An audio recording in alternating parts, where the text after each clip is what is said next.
नमस्कार दोस्तों, क्या आप भी खांसी से परेशान हैं? बारिश के मौसम में खांसी होना आम बात है। तो आज मैं आपको कुछ बहुत ही सिंपल होम रेमेडी बताने जा रहा हूं जो इसमें आपको बहुत ज्यादा फायदा करेंगे। सबसे पहले शहद का सेवन। 1 कप गुनगुना पानी, उसमें 1 चम्मच शहद दिन में 2-3 बार लीजिए, जिससे गले को राहत मिलती है और खांसी में आराम मिलता है।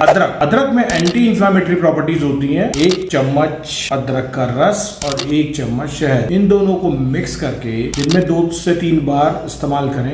हल्दी भी एंटी इंफ्लेमेटरी प्रॉपर्टी समेटे हुए हैं। 1 कप दूध में आधा चम्मच हल्दी पाउडर मिलाकर गरम गरम पीजिए और हमें सब्सक्राइब करना बिल्कुल ना भूलें। Thank you.